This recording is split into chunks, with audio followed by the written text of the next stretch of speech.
Thank you, everyone, for being here today. The state of our union is in crisis because of Joe Biden. Tonight, President Biden will try to rewrite history of the past year and pass the buck, instead of taking responsibility for the failures of his radical far-left Democrat agenda.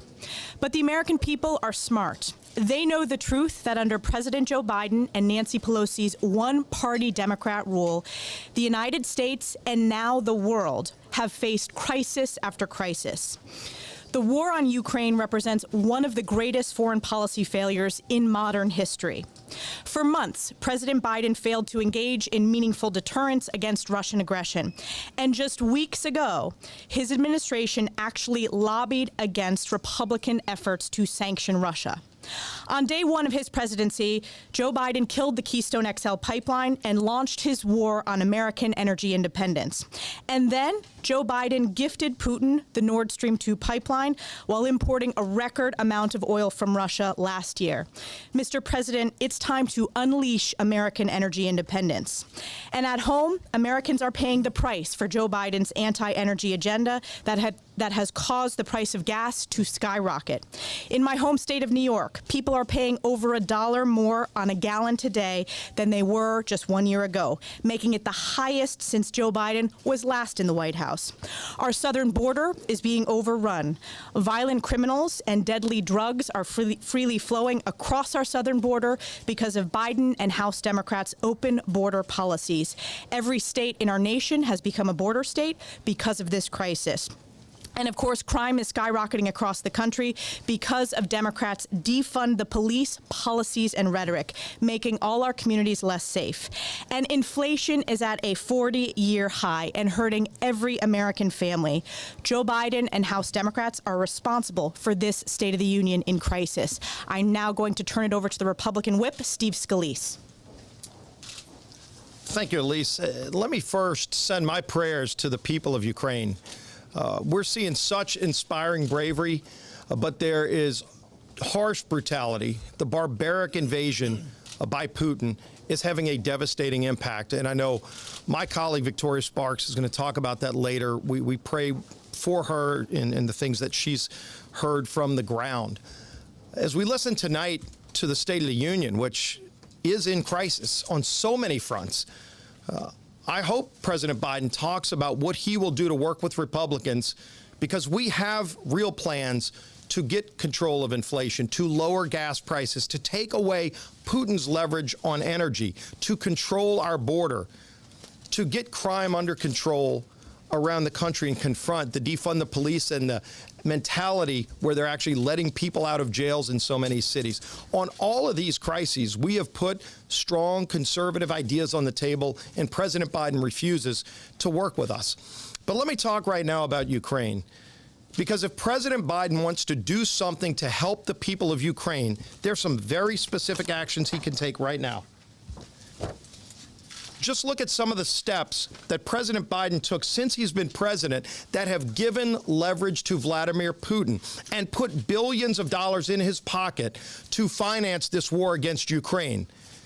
Not only did he cancel the Keystone pipeline, his administration hasn't approved a single new pipeline in America.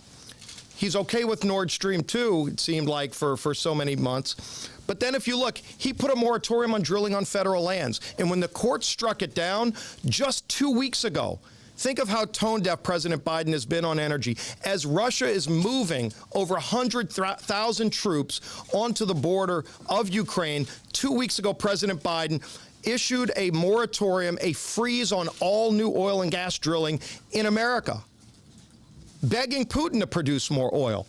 Then, as we talked about, no permits for new pipelines. LNG, there's at least 4 to 6 LNG permits ready to go to send liquefied natural gas to our friends in Europe who could use that natural gas from America so they don't need to get it from Putin.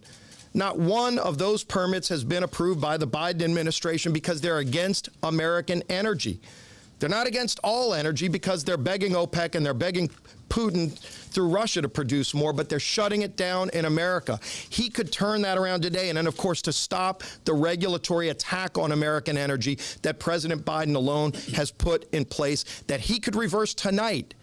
And I call on President Biden to take all of these steps immediately tonight, because not only will it help American families, but it will take away Putin's leverage. Think about this number. Today, between the United States, the UK, and the European Union, every single day, we are sending $700 million a day to Putin by buying his oil. $700 million a day going to Putin that we could reverse. Take that money out of his pockets. President Biden needs to stop financing Putin's war with Russian oil, because he shut off the spigots of American energy. It's having devastating impacts on the people of Ukraine, but it's putting billions of dollars in Putin's pocket. Think about the number again, $700 million a day between the United States, European Union, and UK are going to Russia every single day. President Biden, these failed energy policies are having devastating impacts on Americans, but also on the people of Ukraine, because those policies are financing the war. With that, somebody who knows something about energy, my colleague from Oklahoma, Stephanie Bice. Thank you so much, Steve. I hail from the great state of Oklahoma, the third largest producer in the country of oil and the fourth largest in natural gas. My state knows something about domestic energy. This administration has turned its back on American energy production. Instead, in 2021, the United States purchased 250 million barrels of oil from Russia at a cost of $18 billion.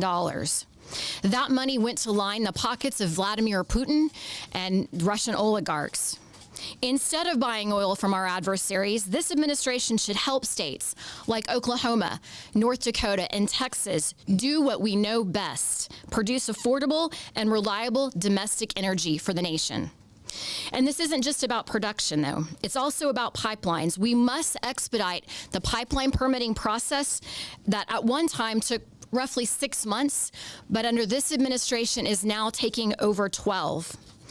Energy is national security, and there has never been a more important time for the U.S. to be energy independent. Besides Oklahoma and Texas being top oil producing states, we have something else in common. Our communities are dealing with the influx of migrants across our southern border. Over 2 million illegal immigrants crossed into the United States over the last year, and these numbers are growing. On top of this, it is no coincidence that fentanyl overdoses are now the leading cause of death for adults 18 to 45. This deadly drug, which predominantly comes from China, is pouring across an open southern border and killing thousands of Americans. We cannot defend other countries' borders while ignoring our own. Thank you, and at this time, I'd like to bring up Debbie Lesko.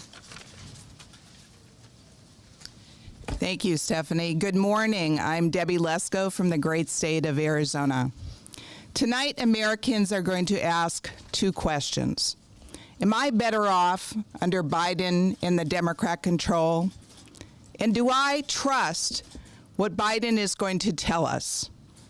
I think clearly the answer is no. In little over a year, under one-party Democrat rule, the State of the Union is in a crisis. Gasoline, grocery, and energy prices are up. Crime has risen through the roof. The border, my state and other states, is wide open. And war has broken out in Ukraine. Remember when Biden promised us he wasn't going to leave one American behind in Afghanistan? And then he did? Remember when candidate Biden criticized Trump, saying, if a president is responsible for over 200,000 COVID deaths, he shouldn't be a president? And then under Biden, there was more COVID deaths in 2021 than in 2020? Remember when Biden promised to hold China accountable for COVID, and then he didn't? Not one hearing. Remember when Biden promised there wouldn't be a vaccine mandate? Remember that one? And then he did? Remember when Biden and the Democrats told us, each of us, we better wear a mask or we're going to get in trouble? And then we saw photos of top Democrats around the country not wearing a mask, even in front of kids masked in schools. Remember when Biden said he was going to reduce crime, and instead crime has skyrocketed? Instead, under Biden and the Democrats, defund the police, let people out of jail, let's not prosecute criminals policies, crime has skyrocketed. Under Biden and Democrat control, more police officers were killed. Cities have seen record murder rates. Fentanyl is killing our kids. So tonight, after President Biden's speech, Americans are going to ask the two questions. Am I better off under Biden and Democrat control? Do I trust that Biden is really going to do what he says he's going to do? The answer to both is no. And now I'd like to turn it over to the ranking member of Foreign Affairs Committee, Mike McCall. Thanks, Debbie. Thank you, Debbie. You know, weakness invites aggression. It's a historic axiom, and it's true.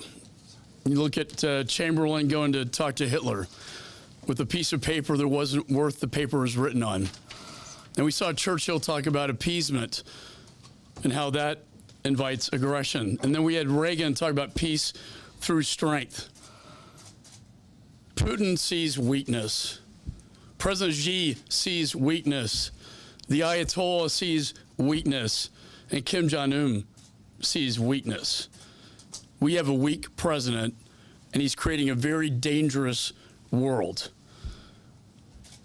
The disastrous withdrawal from Afghanistan was the beginning of the end. Putin watched that, and he saw a weak and ineffective president. The waiver of Nord Stream 2 sanctions that we passed in Congress, bipartisan, by the way, to put congressional mandatory sanctions, this president waives them in the national security interest of the United States. Explain to me, Mr. President, how that is in our best national security interest, to allow Putin to complete his pipeline into Europe while he cancels the Keystone pipeline and all energy production in this country. Meanwhile, the sanctions exempt energy. 40% going into Europe, almost 10% into the United States of America. We are importing Russian energy.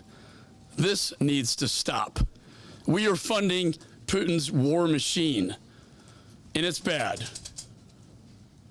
40 miles of tanks are lined up just north of Kyiv as I speak, getting ready to move in with these thermobaric bombs that suck the oxygen out of the air and inflame the lungs with fire. They kill children. It is actually, I believe, a war crime. These carve-out sanctions need to go. We need to get tough on this administration, get tough on Putin. Putin has blood on his hands, and it's going to get a lot worse before it gets better. General Milley is correct. They're going to win, but they're going to lose in the end. We need to give the people of Ukraine, and we stand with the people of Ukraine here today, and we have a moral obligation. They're not a NATO ally, but we have a moral obligation to give them every weapon and every assistance we possibly can. This administration held up on the assistance that I signed off on in Congress. In November, held it up. It's just now coming in. And now they're saying, well, after an invasion, it's more difficult. This is malfeasance, it's negligence, it's actually it's criminal. I want to leave you with a quote from a text from a Russian soldier who was killed, got a smartphone, and it was read at the United Nations by the permanent representative of Ukraine to the United Nations. It says, I'm afraid. And it's a letter to his mom, a text to his mom. And it shows you how deceptive and what a monster Putin is. We're bombing all the cities together, he says, I'm afraid, targeting civilians. We were told that they would welcome us, that we were liberating them. But they're falling under our armored vehicles, throwing themselves under the wheels, not allowing us to pass. They call us fascist. This is so hard. This is what's happening in Ukraine. You're not seeing the whole story. This is what's happening on the ground, and it's going to get a heck of a lot worse before it gets better. With that, I'm very honored to introduce to you a woman who's been through so much. She's from Ukraine. She has relatives in Ukraine. She hears the stories on a daily basis coming from Ukraine into the United States. Victoria Spartz. Thank you. I didn't prepare a speech, so I'll talk from my heart. This is not a war. This is a genocide of the Ukrainian people by a crazy man who cannot get over that Ukrainian people do not want socialism, Soviet Union, communists. They want to be with the United States of America. They want to be free people, but they want to be with the West, and he cannot get over. I'll tell you a personal story. I have my grandma, she's 95. She is right now in the city of Chernihiv. Actually, Chernihiv and the part of Kiev Rus studied Moscow and controlled Moscow. So they're bombing, they couldn't take the city. They're bombing civilians non-stop, day and night, the whole city. She has a daughter, she called her daughter, she lives in a little village by Chernihiv, and her daughter told her they came into village with a heavy machine gun, killed almost every person in that village, and whatever people were left, women and children, they forced them to walk in front of the tanks as a human shield because they cannot take that city. So she told, my mom was shocked. She says, no, don't cry. We are not crying here. We're going to fight, but just give us some guns so we don't just fight with the sticks. This woman was born in Russia, in Far East. She's a Russian-born woman. And they're killing women and children. They doing the bombs, vacuum bombs, carpet bombs. They are using illegal weapons. They now have special groups that trying to kill women and children, try to expect Western Ukraine. I called my friend and she said she was able to get out. Her friend was trying to get out. She saw a woman in the gas station get shot with her children with machine guns. So she stayed in the city. They're leveling the cities to the ground, destroying the people. They're slaughtering them like in animals. They're killing the people. It is not a war. It's a genocide because we have a crazy man that believes that he has the whole world hostage. And then we have a president that talks about and doesn't do things. And what is he going to wait when millions die? Then he's going to do more? We have not just a moral duty. We are the leaders of the free world. This is going to be the biggest genocide that ever this world experienced. And they're not asking them to fight for us, but they ask us to help, to become serious, that they have ability to defend themselves. That actually they need to understand that we're serious about this sanction, not do a little bit here, maybe we'll just do a little bit this oligarch, this is bit, that we're serious. And I can tell you one thing, if we don't stop him there, he is not going to stop. He is going to go further. And then we'll have to send our children to die to fight this. So I think we have an obligation and duty to save this world, help Ukrainian people to survive. And this president need to get this act together and exercise some leadership. What's happening under his watch is atrocity. What he's doing to this country and to the world is unforgivable. But I think we'll get together as Republicans and Democrats, but he must act decisively fast, or this blood of many millions of Ukrainians will be on his hands too. and all that oil that with blood that's flowing from Russia and gas, and we are buying that, and Europeans are buying that. There's going to be blood. It's mixed with blood of the Ukrainian people. So I hope you're going to help me to send that message, because we have to be strong and we have to stop. Thank you for having me.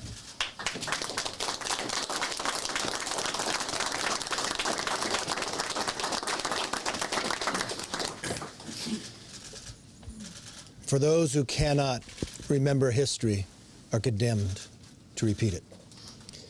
You just heard the sobering words from Victoria. They weren't about yesteryear, they're about yesterday. Night after night, she gets reports from inside Ukraine itself. The support should have been sent months ago to deter Putin from making that decision. The administration should have never used their political weight to defeat an amendment to stop Nord Stream sanctions. As you listen to Victoria talk about villages of children and women being killed, every single American should look and say we should not fund $1 of that to Putin. Tonight, I hope that all changes. Tonight, I hope the president stands up and changes course when it comes to the energy policy of America.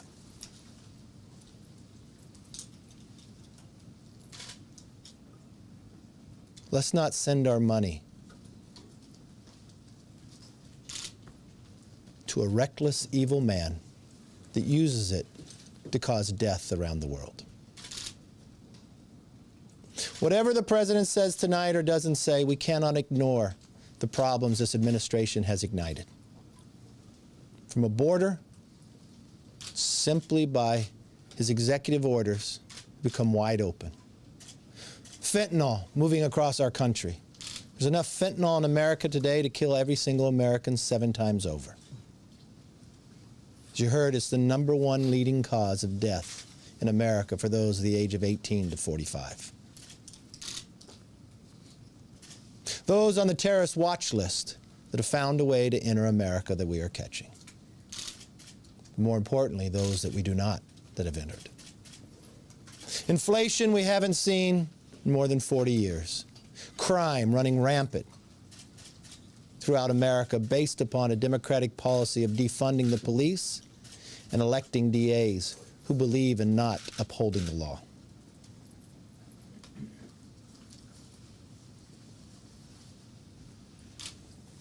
We cannot sit around and wait, whereas this administration told us that they would send the COVID test to you, just get online. People waited 2 and 3 months.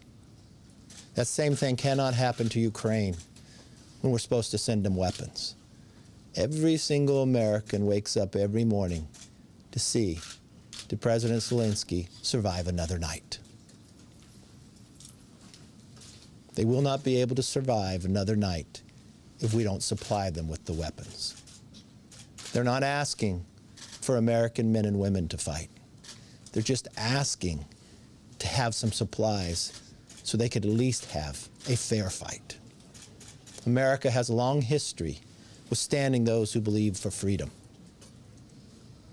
And we need to keep the responsibility that we have led once again. With that, let me open it up for questions. Yes, ma'am. I have 2 questions, if I may. First, show of hands. Who's planning to attend the State of the Union tonight? Thank you.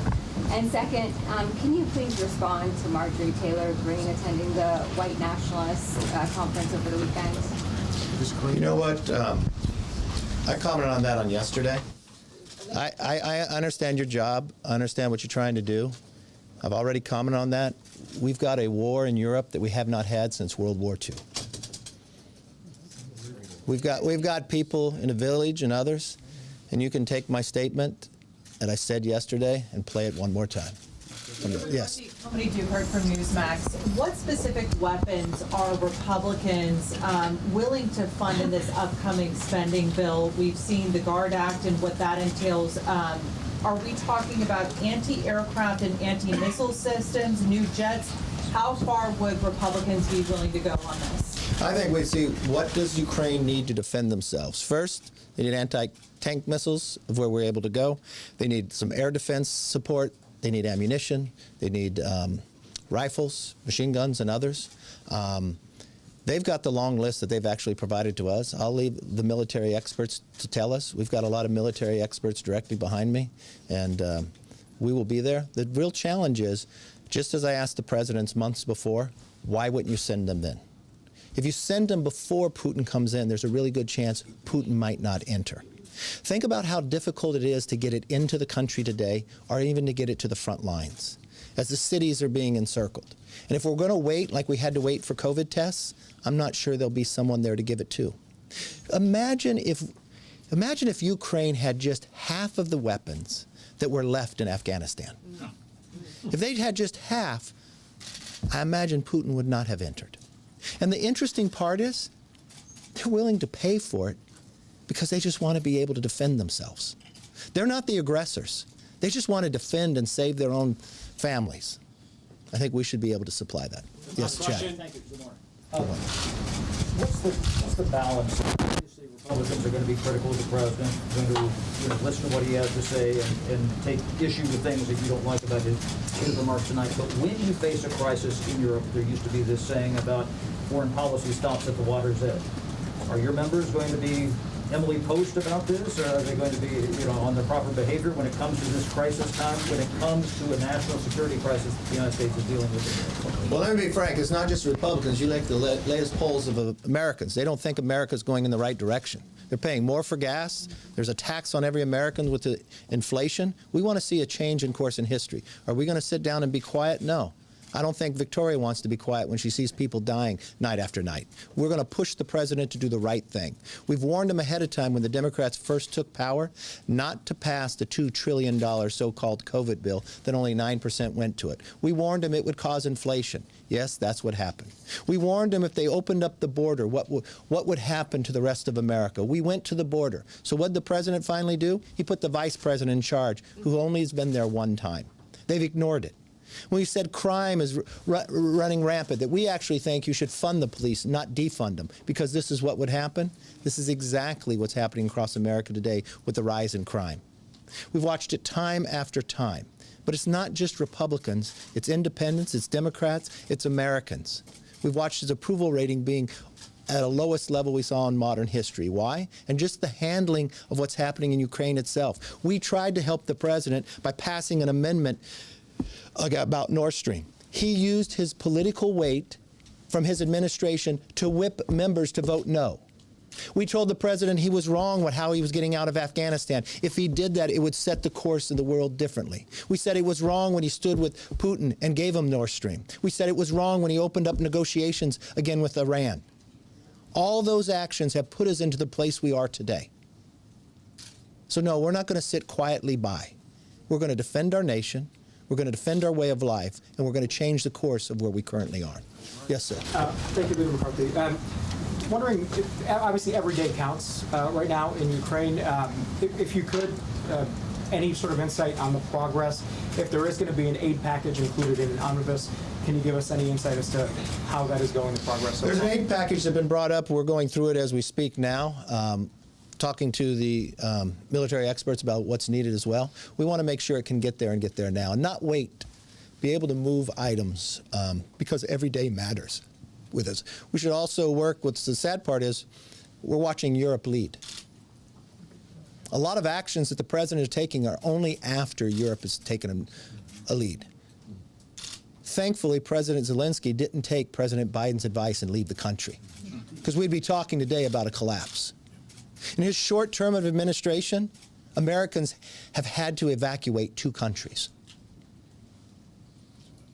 These are individuals that want to stay there and fight, but not use sticks. I think we need to rally the entire world against what Putin is doing and make him change the course. Yes. Congressman Spartz, follow-up. Thank you for sharing your story. You mentioned that your grandmother's there. I know you probably have other family members. Have you been able to be in contact with them? Are they safe? no one's safe in that country. It's interesting, my grandma is 95. She experienced Stalin, she experienced Hitler, but she says, we never experienced something like that, ever. This is barbaric and brutal to the level of unbelievable. And I hope United Nations will do some leadership, because this is terrible. We have to deal with that. But I have some friends from college and other people. A lot of people are sitting on the ground. They are bombing non-stop civilians, non-stop, from morning till night. The city of Chernihiv I've been from for last 3 days, bombing non-stop, exploding buildings, hospitals, schools, everything. They cannot even get out. I mean, they have no supplies. They cannot even get out from underground. A lot of people don't even have any ability now to have the phones. Thank God that Elon Musk helps a little bit with some of the stuff. So I really appreciate that he did step up. I hope more private businesses will step up, and like Visa and MasterCard, they say, we're not going to be part of this bloodshed. We're not be criminals. Like, what is he doing is criminal. So some people, you still can connect. Some people you cannot connect, depending on where they are. But everyone is on the ground because people understood.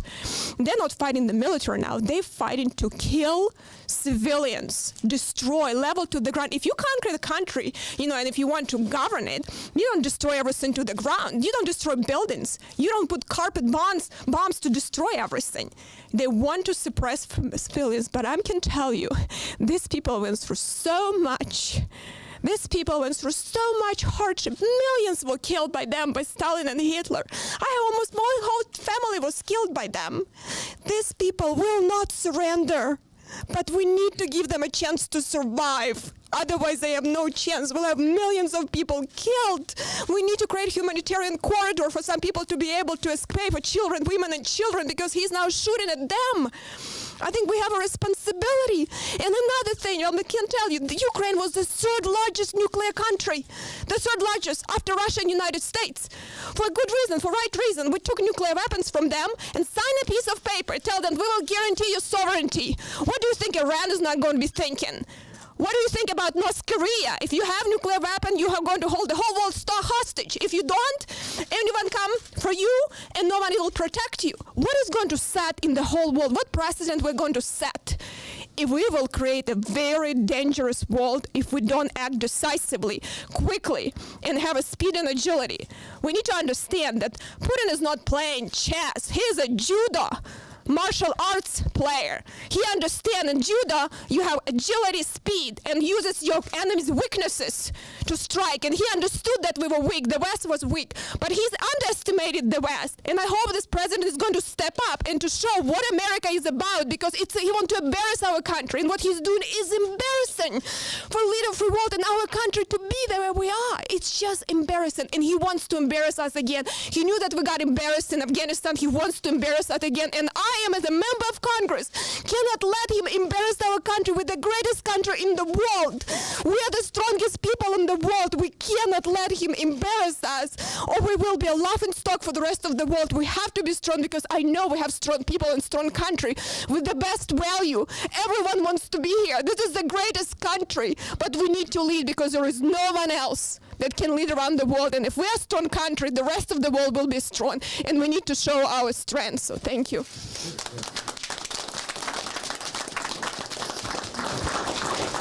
We will end on that. Thank you all.